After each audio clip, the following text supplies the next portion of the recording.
सुन सुन जीवा सोए तुम्हारी, तू प्रीतम ठाकुर अत पारी। तुमरे कर्तव्य तुम ही जानो, तुमरी ओट गोपाल जियो। गुण गावत मन हरिया होवे, कथा सुनत मल सगली खोवे। पेटत संग साध संतन के, सदा जप्यो दयाला जियो। वाहिगुरु जी का खालसा, वाहिगुरु जी की फतेह। संसार में हम देखते हैं कि बहुत से लोग सेवा करते हैं, गुरु घर में आकर अपने जीवन को संवारते हैं, परंतु जो भी व्यक्ति भली वो सेवा करे, अमृत वेला भी संभाले, परंतु यदि वो गुरु के वचनों को मान लेना, तो फिर सेवा का वो लाभ नहीं मिलता जो मिलना चाहिए था। ऐसी हमने कई साखियां सुनी हैं कि जिसमें हम उन गुरसिखों की बात सुनते हैं जिन्होंने कभी गुरु के वचनों को पूरी तरह से मानकर, समझकर, बूझकर, उस पर चलकर जब सेवा की तो उनका भाव उतारा हो गया था। हम गुरु को अपना पूर्ण गुरु मानते हैं, वाणी के साथ भी जुड़ते हैं, अमर वेला भी संभाल लेते हैं, सेवा भी करते हैं, सिमरन भी करते हैं, बंदगी भी करते हैं, परंतु गुरु के वचनों को यदि ना माना, गुरु जिस प्रकार कहते हैं उस प्रकार की बातें हमारे अंदर नहीं है, वो सोच नहीं है, वो विचार नहीं है, हम उस सूझबूझ से काम नहीं करते जैसा हमें गुरु चाहते हैं करना, इसलिए तो हमें दुख आते हैं, कष्ट आते हैं। आज हम जो साखी सुनने जाने वाले हैं वो उस गुरसिखी है जिन्होंने अपना आपा वार दिया,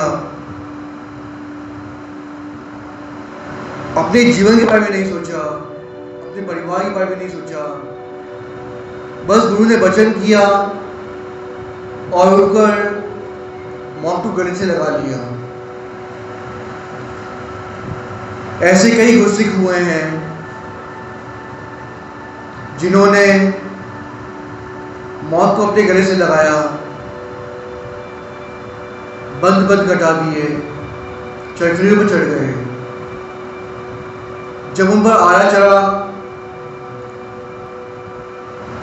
तब भी उन्होंने गुरु का ही शुक्र किया, गुरु के पाने को मीठा करके माना।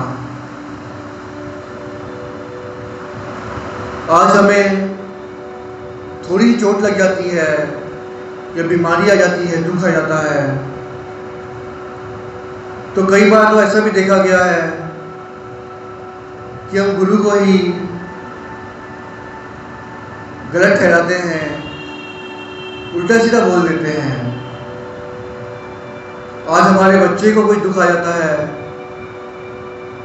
तो हम गुरु को कोसते हैं कि हमारे साथ ही ऐसा क्यों हुआ, जबकि हम सेवा करते हैं, अमृत वेला भी संभालते हैं।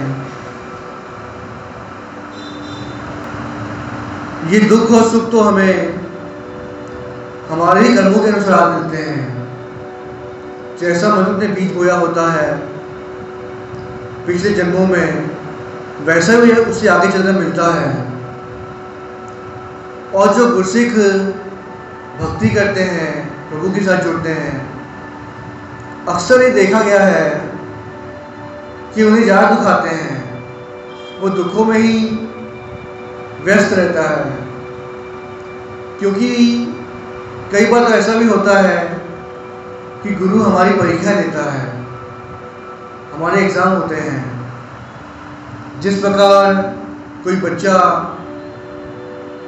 सारे साल भर पढ़ाई करे और वो चाहे कि वो ऐसे ही पास हो जाए, भाई ऐसा तो होता नहीं है।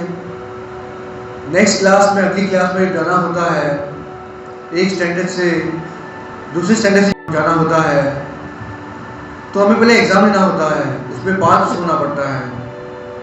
पास होंगे तो अगली क्लास में जाएंगे, आगे बढ़ेंगे। इसी प्रकार गुरसिखों के जीवन में भी कष्ट आते हैं, दुख आते हैं, रोग आते हैं। वो इसलिए होता है कि गुरु हमारी परीक्षा लेता है। हमने सेवा तो कर ली, हमें भी संभाल तो दिया, परंतु अब हम किस स्टेज पर पहुंचे हैं। क्योंकि जो मनुष्य कुछ नहीं करता, अभी भी घर पर बैठकर शायद टीवी देख रहा होगा कोई मनुष्य, या कार विहार में व्यस्त होगा, उसके विचार अलग होते हैं। गुरुमुखों के विचारों में जमीन आसमान का फर्क होता है। जब कोई मनमुख गुरु के डर लग जाता है, गुरु के दर पर आने लग जाता है, गुरु के चरण में माथा टेकता है, अपना आपा अर्पण कर देता है, सेवा करता है, बंदगी करता है, अमृत वेला संभालता है, तो गुरु देखता है कि जब वो मनुष्य था और अब गुरुमुख बना है, तो उसके बीच में जो अंतर है वो कहाँ तक पहुंचा है, उसने क्या सीखा है, उसकी परीक्षा होती है। इसलिए हमने ऐसी कई साखियाँ सुनी हैं गुरुओं की, सिखों की, जिसमें गुरु ने सिखों की परीक्षा ली और जब वो पास हो गए तो गुरु ने आप आकर उन्हें अपने गले से लगा लिया। जिस प्रकार हम आई मंच की कथा सुनते हैं कि किस प्रकार इतनी सेवा की उन्होंने, और जब वो लकड़ी लेकर खूह में गिर गए थे तो गुरु अर्जन देव जी महाराज उन्हें आप नंगी पैर दौड़ते हुए उस खूह से निकालने आए थे। ऐसी कई साखियाँ हमने सुनी हैं जिसमें गुरु आप चलकर आते हैं, फिर अपने गुरसिख को संभालने, प्यार देने। इसीलिए तो परीक्षा होती है, हमें दुख आते हैं, रोग आते हैं। जिस प्रकार वाणी आती है, दुख दारू सुख रोग पया। दुख जो है वो दारू है। दारू किसे कहते हैं? दवाई को कहते हैं ना, दवाई दारू। जिस प्रकार हम किसी डॉक्टर के पास जाते हैं तो उस रोग को दूर करने के लिए वो हमें दवा दारू देता है, यानी कि दवाइयाँ देता है, टॉनिक देता है, जिससे हमारे रोग दूर हो जाए। तो जो दुख है वो हमारे दारू के समान है, यानी कि मेडिसिन के समान है। क्योंकि अक्सर ये देखा गया है कि जब व्यक्ति के जीवन में बहुत सुख होते हैं तो प्रभु को विचार देता है, भूल जाता है। और जिस व्यक्ति के जीवन में दुख होते हैं, रोग होते हैं, वो उस रोग को दूर करने के लिए, दुखों को दूर करने के लिए प्रभु का सिमरन करता है और सेवा करता है और बंदगी के साथ जुड़ता है ताकि उसके दुख दूर हो जाए। तो कई बार ऐसा भी देखा गया है कि जो दुख होते हैं वो संसार में इसलिए हमारे आते हैं ताकि हम और प्रभु के साथ जुड़ें और सेवा करें और बंदगी करें और गुरु की चरणों में अरदास करें कि हमारे दुख दूर हो जाएं। और प्रभु फिर आप कृपा करते हैं, हमारे रोग दुख, कष्ट, कलेश सब दूर हो जाते हैं। गुरु आप मेहर करते हैं। इसके लिए हमें आपा वारना होता है। जब हम आपा वार देते हैं, यानी कि अपना तन मन धन गुरु को सौंप देते हैं, जिस प्रकार वाणी आती है, तन मन धन सब सौंप गुरु को, हुक्म मानिए पाइए। जब हम पूर्ण तौर से गुरु का हुक्म मानते हैं, गुरु के लड़ लग जाते हैं, सिर्फ एक ही की ओर ले लेते हैं कि गुरु ही हमारा सहाय है, गुरु ही हम पर कृपा करेंगे, हम पर बख्शिशें करेंगे, हमारे कष्ट हर लेंगे, तो गुरु आप कृपा करता है, आप मेहर करता है। तो इसके लिए हमें आपा वारना होता है। गुरसिखों ने अपने आप को वार दिया गुरु पर। वो गुरसिख धन्य है, सत्कार योग है, प्रभु की प्रेमी गुरसिख जन बहुत ही महान होते हैं, जो अपने शरीर को नहीं देखते,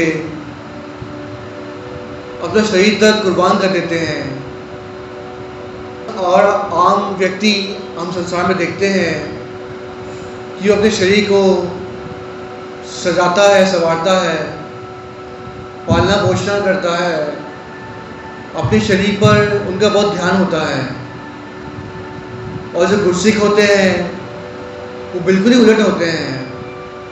वो अपना आप वार देते हैं गुरु पर, अपने शरीर को नहीं देखते। जो मनुष्य जीवन हमें मिला है वो प्रभु की प्राप्ति के लिए तो मिला है। यदि हम अपने आप को ही देखते रहेंगे, अपने आप को ही संवारते रहेंगे, तो फिर बात नहीं बनेगी। जिस प्रकार भगत कबीर का एक प्रसंग आता है कि भगत कबीर जी एक मनुष्य को देखते थे, वो हर समय पगड़ी बांधता था, पगड़ी बांधने में घंटों लगा देता था और अपने आप को बहुत ही सुंदर समझता था। भाई सुंदरता तो मन की होती है, विचारों की होती है, हमारे संस्कार की होती है। हम शारीरिक तौर पर सुंदर दिखना चाहते हैं और उसके लिए अपना सारा जीवन यूं ही व्यर्थ में गंवा देते हैं और आखिरकार हमारे चेहरे पर झुर्रियाँ आ जाती हैं, तन के रोग हो जाते हैं, बुढ़ापा आ जाता है, चलना फिरना बंद हो जाता है, चलने फिरने में तकलीफ आती है, दुख आते हैं, कष्ट आते हैं, आंखों से देखना बंद हो जाता है, आंखें धुंधली हो जाती हैं, यहाँ तक कि हमारे बाल भी सफ़ेद हो जाते हैं। ये शरीर तो एक दिन बुढ़ापे में आकर इस प्रकार का हो जाने वाला है कि जैसा मनुष्य चाहता था वो सुंदर दिखे, परंतु आखिरकार तो बुढ़ापा जब आता है तो सुंदरता कहाँ जाती है पता नहीं चलता।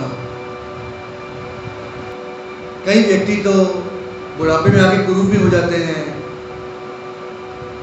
चेहरे पर झुर्रियाँ आती हैं, चलना फिरना का बंद हो जाता है उनका। तो ये शरीर जो है वो तो हमें एक दिन छोड़कर जाना है, परंतु जो व्यक्ति अपने शरीर को ही देखता रहता है, उसी को संवारता रहता है, तो उसका जीवन जो है वो व्यर्थ वो गवा देता है। जिस प्रकार वो व्यक्ति सिर्फ पगड़ी बांधता रहता था, सारा समय गवा देता था और आखिरकार जब उसकी मृत्यु हुई, मृत्यु के उपरांत जब संत जी वहाँ से गुजर रहे थे तो उन्होंने खोपड़ी देखी जिसमें चिड़ियों ने अपना घोंसला बनाया हुआ था। तब उन्होंने अंतर्ध्यान होकर देखा तो ये खोपड़ी तो वही है, मनमुख जो है, जो मनमुख हमेशा ही अपने आप को संवारता रहता था, पगड़ी बांधता रहता था, ये तो वही है। तो ज़रा सोचिए, मनुष्य का ऐसा हाल होता है, जो व्यक्ति मनमुख होता है, जो गुरु की नहीं सुनता, गुरु की बात नहीं मानता, गुरु की कहे अनुसार नहीं चलता, अमल पहला नहीं संभालता, गुरबानी के साथ नहीं जुड़ता, सेवा नहीं करता, बंदगी नहीं करता, तो उसे आगे चलकर इस प्रकार का जीवन व्यतीत करना पड़ता है। जमदूत उसे लेने आते हैं, 84 दुनिया उसे भोगनी पड़ती है। तो हमें ये विचार करना है कि हमें मनमुख बनना है या गुरुमुख बनना है, क्योंकि आगे चलकर हमें सुख और दुख हमारे ही कर्मों के अनुसार मिलने वाले हैं। आज हम जो साखी सुनने जाने वाले हैं वो है भाई जीवन जी की, जो कि गुरु हराय साहब जी के समय पर हुए हैं। ये जो जीवन जी थे वो बाबा आदम जी के पोते थे। बाबा आदम जी की कथा हमने सुनी है। बाबा आदम जी अपने समय के बहुत बड़े गुरसिख हुए हैं, जो कि कहते हैं गुरु के दर पर आए थे। गुरु रामदास साहब जी का वो समा था, उनके चरणों में आकर नमस्कार की, सेवा की, बंदगी की, परंतु उनकी अवस्था जो थी वो वृद्ध थी, वो वृद्ध हो चुके थे। उनके घर पर अभी तक पुत्र की दात नहीं थी, उनके घर पर कोई बच्चा नहीं था। सारा जीवन निकल गया बच्चे की आस में, परंतु बच्चा नहीं हुआ। अब कहते हैं वे गुरु के दर पर आ तो गए बेटी की दात प्राप्त करने के लिए, परंतु इस उम्र में जब बाल सफेद हो चुके हैं, चेहरे पर झुर्रियां आ चुकी हैं और अभी तक बच्चा नहीं हुआ, ये बात वो गुरु से कैसे कहें। बाबा आदम जी की हिम्मत नहीं हुई, क्योंकि गुरु तो उनकी बाकी गुरसिखों के सामने हमेशा बैठते थे, संगत में बैठते थे। संगत में यदि कोई सुनेगा कि वो बाप बनना चाहते हैं तो सब उन पर हंसेंगे, इसीलिए कभी वो कह नहीं पाए। गुरु के चरणों में आते, माथा टेकते। गुरु ने एक दिन कह दिया था उन्हें कि मांगो क्या चाहते हो, परंतु उनकी हिम्मत नहीं हुई कि वो बच्चा मांग सके, बेटी की दात मांग सके गुरु के चरणों में। गुरु रामदास साहब जी ने कहा कि जाओ अपनी पत्नी को लेकर आओ, क्योंकि पत्नियां जो होती हैं समझदार होती हैं, वो झिझकती नहीं हैं, वो कह देती हैं, जो चाहिए मांग लेती हैं। अक्सर ये देखा गया है। कहते हैं पत्नी आई उनकी अगले दिन और गुरु रामदास साहब जी के चरणों में दोनों ही दंपति जोड़े आए और आकर पत्नी ने मांग लिया कि हमें पुत्र की दात बख्शो। तो कहते गुरु रामदास साहब जी ने ये वचन कर दिया था कि आपके घर पर एक बेटा होगा, परंतु उसका नाम रखना भाई भक्तू। समय बीतने पर भाई आदम जी के घर पर पुत्र की दात हुई गुरु की कृपा के अनुसार, और उनका नाम रखा गया भाई भक्तू। कहते हैं ये भक्तू जी जो थे वो बहुत ही भक्ति किया करते थे, गुरमुख थे, गुरसिख थे, प्रभु के चरणों में ही हमेशा लीन रहा करते थे और उन्होंने गुरु की खुशियां प्राप्त की थी। इन्हीं भाई भक्तू जी का बेटा था भाई जीवन जी। भाई भक्तू जी जिस प्रकार बड़ी चढ़ती कला के मालिक थे, उनका बेटा भी बहुत ही चढ़ती कला के थे। गुरसिख थे, गुरु को प्रेम किया करते थे, प्रभु प्रेमी थे। तो ये जो भाई जीवन जी थे, उन पर भी गुरु की बड़ी कृपा थी, बख्शीश थी। वे गुरसिख थे जिनकी कहते हैं गुरु की कृपा से ही अभी अभी भाई जीवन जी की शादी हुई थी। वो समा था गुरु हराय साहब जी का। गुरु हराय साहब जी, उन्होंने ही उन पर कृपा की थी, बख्शिशें की थी, जिनकी आशीर्वाद से उनकी अभी भी शादी हुई थी। घर में जो लड़की आई थी, प्रभु प्रेमी थी, गुरु के चरणों में जुड़ती, सेवा करती, बंदगी करती, सेवा निभाती। दोनों ही दंपति जोड़ा अमृत वेला करता साथ में, सेवा निभाता साथ में। अब कहते हैं भाई जीवन जी की पत्नी को बच्चा होने वाला था, वो मां बनने वाली थी।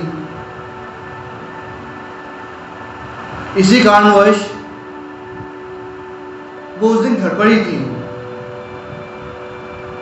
कहते हैं भाई जीवन जी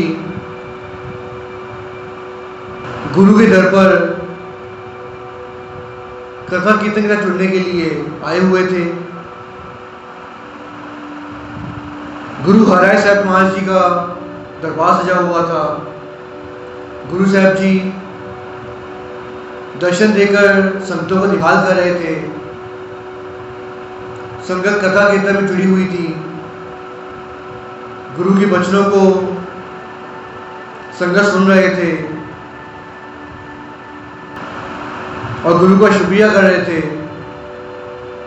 कहते हैं उस वक्त एक ब्राह्मण गुरु हराय साहब महाराज जी के दरबार में पहुंचा। ब्राह्मण के साथ उनकी पत्नी ब्राह्मणी भी थी। दोनों ही दंपति जोड़ा गुरु के दर पर पहुंचा, रोता हुआ, चिल्लाता हुआ गुरु के चरणों में आए, क्योंकि उनका बेटा मर गया था और बेटी की लाश को लेकर गुरु के दर पर चले आए थे। क्योंकि उन्होंने सुना था कि गुरु हराय साहब महाराज बहुत ही महान है और पिता परमेश्वर का रूप है, जो कि मरे हुए मुर्दे को भी जिंदा कर सकते हैं। उनके मन में ऐसा कोई विचार आया कि यदि गुरु सच में पूर्ण गुरु हैं, पिता परमेश्वर का रूप है, तो हमारे बेटे को वो जिंदा कर देंगे। ऐसी सोच रखकर वे दंपति जोड़ा परिवार समेत अपने बेटे की लाश को लेकर गुरु हराय साहब महाराज जी के दर पर पहुंच गए। चरणों में जाकर पुकार लगाई कि हमारे बेटे को जिंदा कर दो। यहाँ तक कि उनके साथ संबंधी रिश्तेदार भी गुरु के चरणों में आकर बोलने लगे कि कृपा करो, यदि आप पूर्ण गुरु हो तो हमारे बच्चे को जिंदा कर दो। बहुत आस रख के आए हैं हम। जब गुरु साहब जी ने देखा कि संगत में ब्राह्मण और ब्राह्मणी परिवार समेत सब मिलकर बोलने लगे हैं, तो कहते हैं गुरु हराय साहब महाराज जी ने वचन कर दिया, ठीक है, तो फिर जो भी व्यक्ति खड़ा होकर अपनी जान दे दे तो ये बच्चा जीवित हो जाएगा। कहते हैं गुरु हराय साहब महाराज जी के दर पर सभी बैठे हुए थे। ब्राह्मण और ब्राह्मणी और यहाँ तक कि रिश्तेदार भी आगे बैठे हुए थे, बैठे बैठे चिल्ला रहे थे, बोल रहे थे कि हमारे बच्चे को जिंदा कर दो। परंतु जब उन्होंने वचन कर दिए कि जो भी व्यक्ति खड़ा होकर अपनी जान देने को तैयार हो जाएगा, उसकी जान चली जाएगी, वो मर जाएगा, और बेटा जो है, बच्चा जो है, वो जीवित हो जाएगा अपने आप ही। ये सुनकर कहते हैं वो ब्राह्मण तक ना उठा, क्योंकि जान तो भाई हर किसी को प्यारी होती है। कहते हैं जो इतना चिल्लाते हुए वहां बैठे हुए थे, वो ब्राह्मण और ब्राह्मणी जिनका वो अपना बच्चा था, वो तक ना उठे। जो रिश्तेदार वहां बैठकर चिल्ला रहे थे कि हमारे बच्चे को जिंदा कर दो, वो तक ना उठे। दरअसल ये जीवन और मृत्यु तो संसार का नियम है, क्योंकि हम जिस संसार में बैठे हैं, विचर रहे हैं, उसे कहते ही मृत्यु लोक है। हम जब बायोलॉजिकल सीरियल्स देखते हैं, मूवीज देखते हैं, तो अक्सर ये बात हमें सुनने में मिलती है कि मृत्यु लोक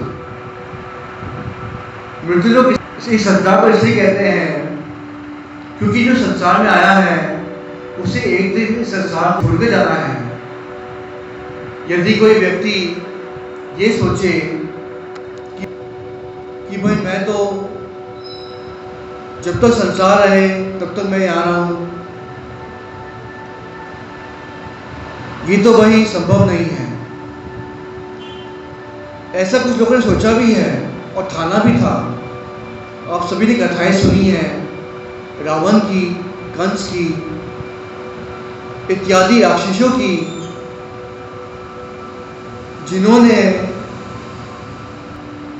तप भी किए और तप करके ऐसे वरदान भी पा लिए हिरण्याकश्यप जैसे लोग कि वो हमेशा ही इस संसार में जीवित रहे।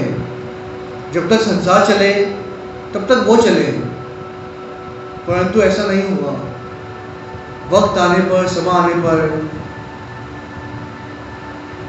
उनकी मृत्यु हुई। और कई बार तो हमने ऐसा भी देखा है कि भगवान विष्णु खुद आप भगवान श्री राम का रूप लेकर आए, उन्होंने रावण का वध किया। भगवान कृष्ण आए, कृष्ण जी ने कंस का वध किया था, जो चाहता था कि मैं हमेशा रहूं। नरसिंह का अवतार लेकर भगवान विष्णु आप आए थे, भगत प्रहलाद की रक्षा की थी और हिरण्याकश्यप का वध किया था। वो भी चाहता था कि मैं हमेशा रहूं। तब करके यदि कोई मनुष्य पापी हो तो वो संसार में टिक नहीं सकता, उसे जाना होता है। इस संसार में जो आए हैं उन्हें एक दिन जाना है। समय सबका आता है। यदि कोई मनुष्य ये सोचे कि मैं हमेशा ही जीवित रहूं तो संभव नहीं होता। यहाँ तक कि हम एक गायक जो कि बहुत ही सुप्रसिद्ध है, डांसर भी था, सिंगर भी था, जिसे हम माइकल जैक्सन के नाम से जानते हैं। शायद ही किसी को पता होगा कि उनके जीवन के बारे में कि वो कैसे थे। उन्होंने इतनी सर्जरीज कर ली थी, इतनी दवाइयाँ खा ली थी ताकि उनकी उम्र बढ़ जाए, कोई रोग ना आए। उनके आसपास कहते हैं 50 डॉक्टर हुआ करते थे हमेशा ही, ताकि उन्हें कभी हार्ट अटैक ना आए, कभी कोई बीमारी ना आए, कोई रोग ना आए। अपने आप को उन्होंने इस प्रकार से रखा हुआ था, क्योंकि पैसे की कोई कमी नहीं थी। इतने बड़े सिंगर थे, डांसर थे, वो सब कुछ था उनके पास, परंतु आखिरकार हुआ क्या? कहते हैं उनका बहुत ही बुरी तरह से एक्सीडेंट हो गया था। उस एक्सीडेंट में उनकी मौत हुई थी, उन्हें भी जाना पड़ा। सारा पैसा यहीं पर रह जाता है। इंसान धन दौलत सब कुछ कमाता है, ये सोचता है कि हमेशा के लिए यहाँ रहेगा, इस संसार में विचरता रहेगा। तो भाई ऐसा होता नहीं है, सबको जाना होता है। परंतु ये ब्राह्मण और ब्राह्मणी और उनके रिश्तेदार ऐसा सोच के आए थे कि बच्चा हमेशा के लिए जीवित रहे। यहाँ तक कि उन्होंने गुरु के दर पर आकर पुकार लगाई। भरोसा करना ठीक है, परंतु गुरु के चरणों में आकर इस प्रकार चिल्लाना वो ठीक नहीं है। अब हुआ यूं, जब गुरु साहब जी ने वचन कर दिए थे कि जो भी व्यक्ति संगत में बैठा है, जो चाहता है कि बच्चा जीवित हो जाए, वो खड़ा हो जाए, उसकी मृत्यु हो जाएगी, वो संसार छोड़ के चला जाएगा और ये बच्चा जीवित हो जाएगा। ये वचन सुनने के बाद भी ना तो माँ बाप उठे, ना ही उस बच्चे के परिवार वाले उठे।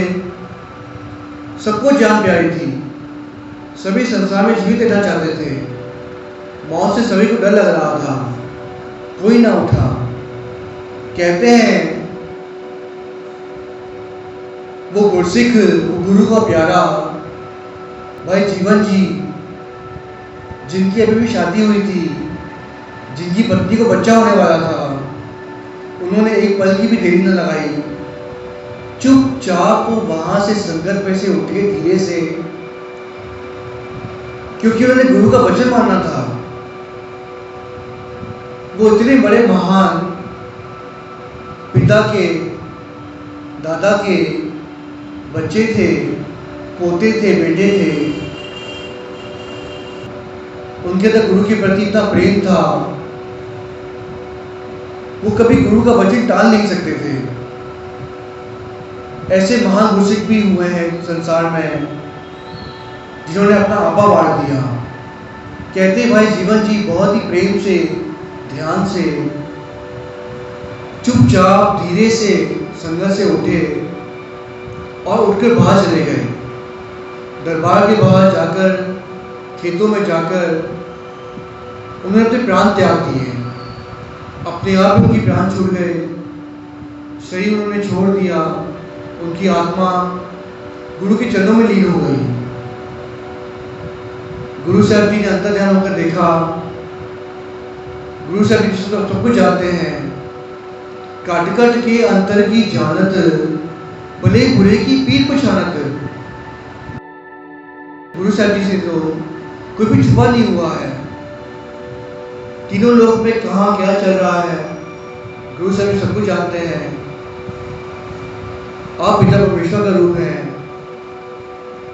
कहते हैं गुरु साहब जी ने आंखें खोलकर जब देखा कि संगत में भाई जीवन जी नहीं है, तो आप उठकर खड़े होकर उस खेतों की तरफ गए। संगत भी पीछे पीछे चल पड़ी।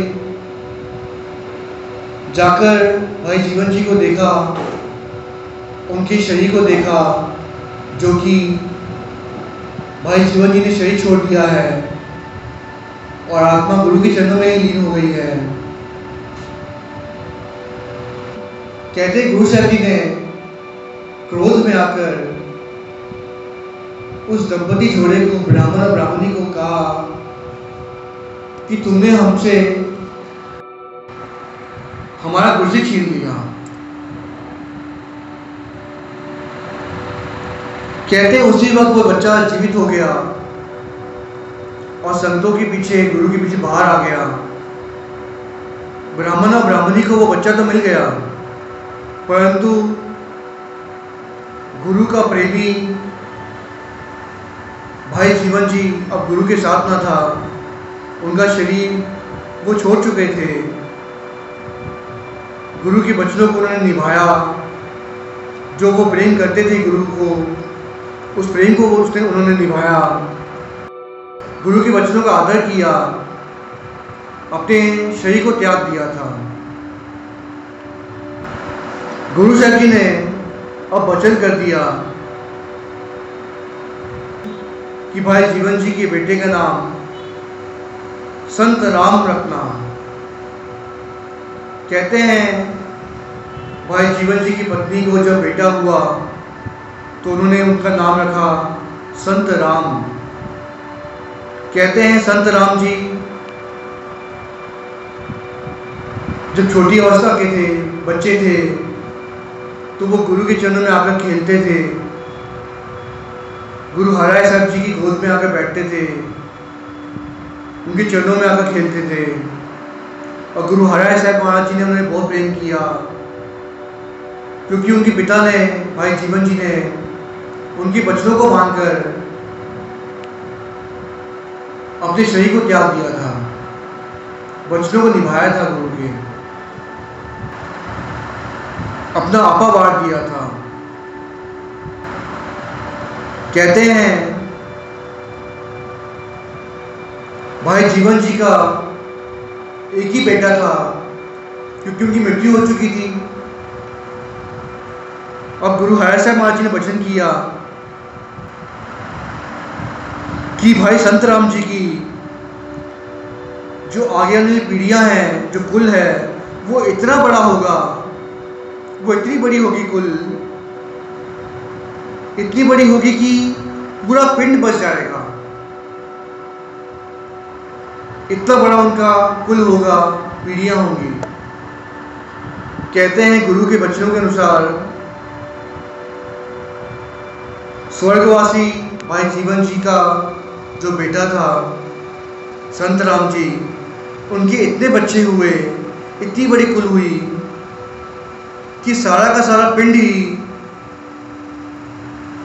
स्वर्गवासी भाई जीवन जी का बेटे का था। इतनी बड़ी कृपा, इतनी बड़ी बख्शिश गुरु हराय साहब महाराज जी ने अपने गुरसिक पर की थी। जिस पिंड में भाई संतराम जी और उनका सारा परिवार रहता था, उस पिंड का नाम आया है भाई का चक। भाई के चक में उनका सारा कुल, सारा परिवार रहा करता था। कहते हैं उनकी कुल में से जो आगे बच्चे हुए, उन बच्चों ने, उन पीढ़ियों ने तन तन साहिब श्री गुरु गोविंद सिंह महाराज जी के हाथों से अमृत छका था और वो गुरु बने थे और गुरु की खुशियाँ प्राप्त की थी। तो ये थी साखी भाई जीवन जी की, और उनकी आगे आने वाली पीढ़ियाँ भी गुरसिक बनी, गुरु की प्रेमी बनी। पूरा खानदान, जैसे कि हमने सुना भाई आदम जी जो भाई जीवन जी के दादाजी थे, भाई भक्तू जी जो कि उनके पिता थे, और भाई जीवन जी के बेटे जो कि संत राम जी थे, और आगे आने वाले उनकी कुल सभी गुरु के प्रेमी थे, गुरु के साथ में जुड़े, और आगे चलकर उनकी कुलों ने, उनकी पीढ़ियों ने गुरु गोविंद सिंह महाराज जी के हाथों से अमृत छका। धन्य भाग हैं ऐसे परिवार के, ऐसे गुरसिखों के जो कि गुरु के लड़ लगे, गुरु के साथ उनका प्रेम रहा, गुरु के चरणों में उन्होंने सेवा निभाई, गुरु के प्रेम को उन्होंने प्राप्त किया। काश हम भी गुरु के चरणों में अपना आपा बांट सकें, क्योंकि हम तो अपने शरीर को लेके बैठे हैं, अपने शरीर को संवारते सजाते रहते हैं, धन के पीछे दौड़ते हैं, मन हमारा यहाँ दौड़ता रहता है, हमारे विचार यहाँ वहाँ भटकते रहते हैं। गुरु हम पर भी कृपा करें कि हम भी अपना तन मन धन गुरु को सौंप सकें और गुरु की कहे अनुसार चल सकें। ताकि हमारा जीवन भी सफला हो सके। हम सिर्फ नाम के गुरुमुख ना बने, बल्कि सचमुच ही गुरु के लड़ लगे और गुरु के प्रेम को प्राप्त करें। तभी हमारा जीवन सफला हो सकेगा और हम भवसागर से पार लग सकेंगे। इस साखी से हमें सीख मिलती है कि हमें अपना तन मन धन सब गुरु को सौंप देना है और गुरु के वचनों को मानना है, गुरु के कहे अनुसार चलना है, ताकि हमारा जीवन सफला हो सकेगा। कथा करते हुए आप जी के दास से कई प्रकार की भूलें हो गई हैं। शास्त्र में भूला बख्शो, आशीष बख्शो कि दास आपकी इसी प्रकार सेवा करता रहे और भवसागर को पार लग जाए। मुझे कभी 84 लाख दुनिया ना भोगनी पड़े। शास्त्र में ऐसी ऐसी बख्शना, मेरा आवागमन कट जाए, ऐसी ऐसी बख्शना, मेरा परिवार सुखी बसे, घर में देह अरुता रहे, खुशहाल जीवन रहे, खुशहाल परिवार रहे, ऐसी ऐसी बख्शना। फतेह का जवाब फतेह में दे। वाहिगुरु जी का खालसा, वाहिगुरु जी की